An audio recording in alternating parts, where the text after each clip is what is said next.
En el presente video se expondrán las reformas constitucionales bolivianas de 1994, 2004 y 2009, donde veremos los cambios del texto constitucional boliviano en el tiempo. Modelo de Estado. Comparando las reformas de 1994 y 2004 con la nueva Constitución, podemos ver que el artículo 1 ha sido modificado en las tres reformas. En 1994, Bolivia se denomina como República Unitaria Multiétnica y Pluricultural, reconociendo las diversas naciones en Bolivia. En 2004 se mantiene similar a la de 1994. Pero en la de 2009, Bolivia pasa de ser una república a un Estado plurinacional, adoptando el modelo de Estado unitario social de derecho plurinacional comunitario. Esto se realizó durante el mandato del expresidente Evo Morales. Ciudadanía. En el artículo 41 de la reforma de 1994 establecía que todo varón y mujer es ciudadano boliviano desde los 18 años de edad, cualquier sea su nivel de instrucción, ocupación o renta. Es así que en el artículo 144 de la reforma de 2009 establece lo mismo, añadiendo que la ciudadanía consiste en concurrir en elector como elegible, el ejercer funciones públicas y los derechos de ciudadanía solo se suspenden en lo previsto del artículo 28 de la misma reforma, que establece que los derechos políticos se suspenden en caso de prestar armas a fuerzas armadas enemigas, por defraudación de recursos públicos y por traición a la patria. Nacionalidad. En el artículo 38 de la reforma de 2004 establecía que cualquier hombre o mujer casados con extranjeros no pierden su nacionalidad, y los extranjeros, casados con hombre o mujer bolivianos, pueden adoptar la nacionalidad boliviana si residen en el país y quieran adquirirla. Además, no la pueden perder en caso de enviudar o divorciarse.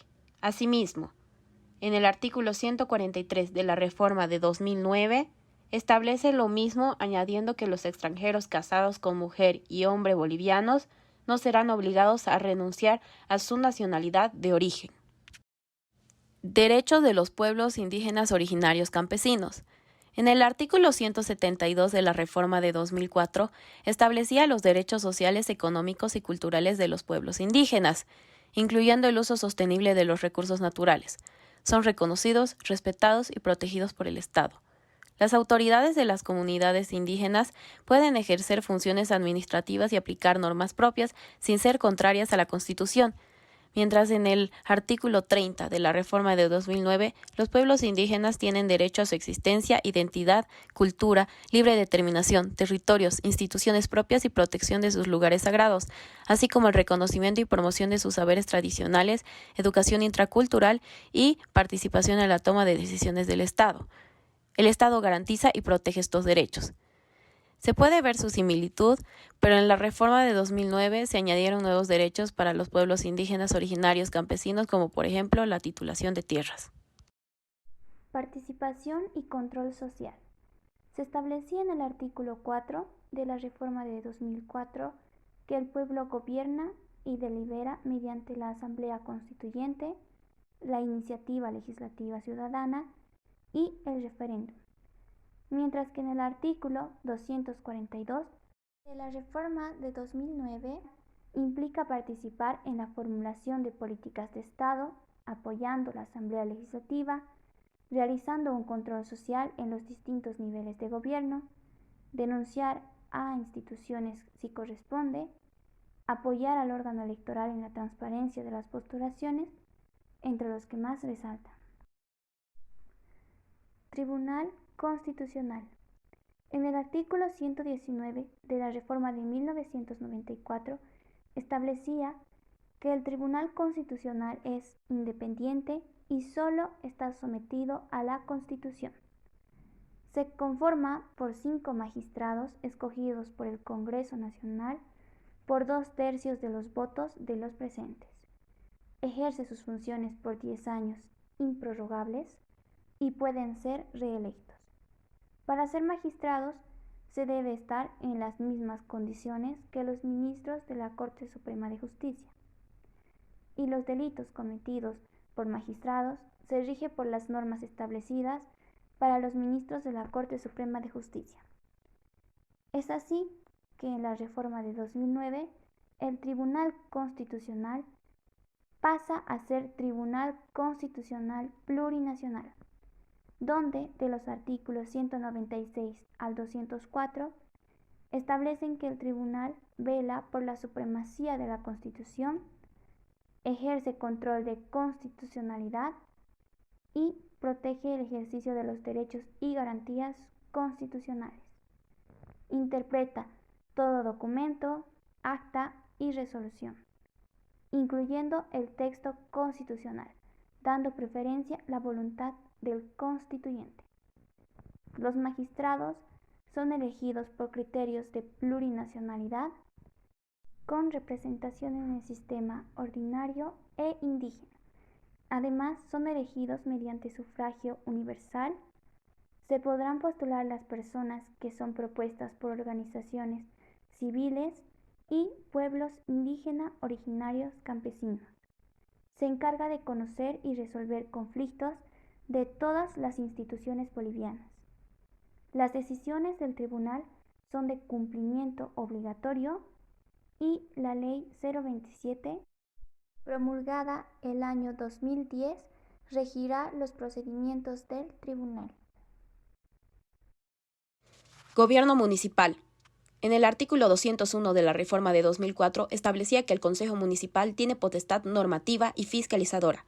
El alcalde municipal tiene autoridad ejecutiva, administrativa y técnica en el ámbito de su competencia y puede ser censurado y removido por el Consejo Municipal después de un año en el cargo, siempre que también se elija un sucesor de entre los concejales. En cambio, en los artículos 283 y 285 de la reforma de 2009 establece que el gobierno autónomo municipal está constituido por un consejo municipal con facultad deliberativa, fiscalizadora y legislativa en el ámbito de sus competencias. Y el periodo de mandato de las autoridades ejecutivas de los gobiernos autónomos es de 5 años y pueden ser reelectos de manera continua por una sola vez. Se puede notar que el contenido es muy similar. Sin embargo, en la reforma de 2009 se añade que el tiempo de mandato de las autoridades ejecutivas de los gobiernos autónomos es de 5 años y pueden ser reelectos por una sola vez. Reformas constitucionales.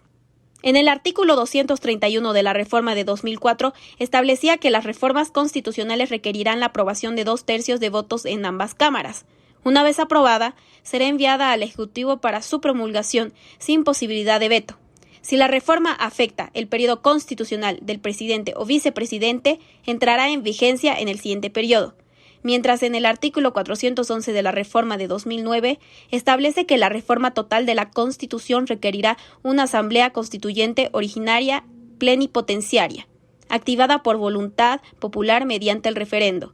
La reforma parcial de la Constitución puede ser iniciada por iniciativa ciudadana o por la Asamblea Legislativa Plurinacional, y ambas también necesitarán un referendo constitucional aprobatorio. Se puede notar la similitud en ambos artículos. Sin embargo, en el artículo 411 de la reforma de 2009 se añadió 2 tipos de instituciones para aprobar las reformas constitucionales, las cuales son la Asamblea Constituyente y la Asamblea Legislativa Plurinacional. Candidaturas. En el artículo 224 de la reforma de 2004 establecía que los partidos políticos, agrupaciones ciudadanas y pueblos indígenas tienen igualdad de condiciones para postular directamente como candidatos a diferentes cargos, cumpliendo los requisitos establecidos por la ley. Es así que en el artículo 209 de la reforma de 2009 establece lo mismo, solo que en la reforma de 2009 se añade que no se pueden postular a cargos elegibles del órgano judicial y del Tribunal Constitucional Plurinacional. Diputados. En el artículo 60 de la reforma de 1994 establecía que la Cámara de Diputados se compone por 130 miembros que son escogidos, la mitad de los diputados en circunscripciones uninominales, la otra mitad en circunscripciones plurinominales departamentales, de las listas encabezadas por candidatos a presidentes, vicepresidentes y senadores. Son elegidos en votación universal, directa y secreta. En las inscripciones uninominales por simple mayoría de sufragios y de número de diputados debe reflejar la votación proporcional obtenida por cada partido. en las circunscripciones plurinominales mediante el sistema de representación que puede establecer la ley, y la diferencia del artículo 146 de la reforma del 2009 es que el párrafo 4, el número de diputados, debe reflejar la votación proporcional obtenida por cada partido, agrupación ciudadana o pueblo indígena. Candidatura de diputados. En el artículo 61 de la reforma del 2004 establecía los requisitos para ser diputado, en el cual indica que debe ser boliviano de origen, tener 25 años de edad y estar postulado a un partido político.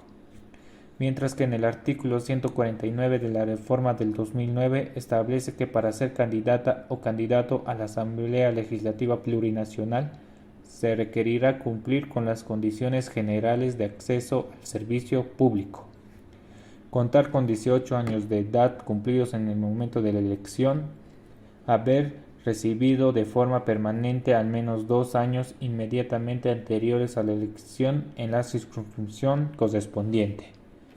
Esto se deriva en el artículo 214 de la misma reforma, que establece que para acceder a las funciones públicas en Bolivia se requiere ser ciudadano boliviano, mayor de edad, haber cumplido los deberes militares, no tener antecedentes penales pendientes y no estar en casos de prohibición o incompatibilidad, y estar inscritos en el padrón electoral y hablar al menos 2 idiomas oficiales del país.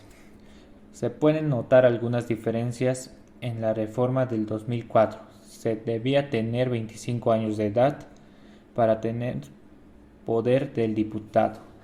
Sin embargo, ahora en la reforma del 2009 indica que se debe tener la mayoría de edad, lo cual es a partir de los 18 años. Además que se debe hablar al menos 2 idiomas oficiales del país. Asamblea Legislativa, proceso penal. En el artículo 52 de la reforma del 2004 establecía que ningún senador o diputado desde su elección hasta la finalización de su mandato no podrá ser acusado y procesado penalmente, salvo en el caso sea delito flagrante. Asimismo, los artículos 151 y 152 de la reforma del 2009 establecen lo mismo. Sufragio presidente y vicepresidente. En el artículo 90 de la reforma de 1994 establece los sufragios válidos para ser presidente y vicepresidente. Si ninguno obtiene la mayoría absoluta, el Congreso elegirá por mayoría absoluta de votos válidos en votación oral y nominal.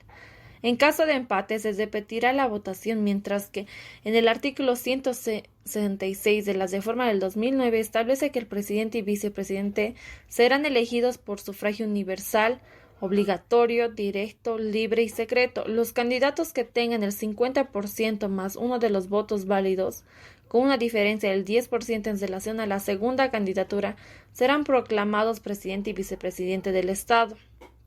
Podemos observar las diferencias en ambas reformas sobre que serán elegidos por sufragio universal, obligatorio, directo, libre y secreto. Además, para ser proclamados presidente y vicepresidente, deben tener el 50% más uno de los votos válidos, con una diferencia del 10% en relación a la segunda candidatura.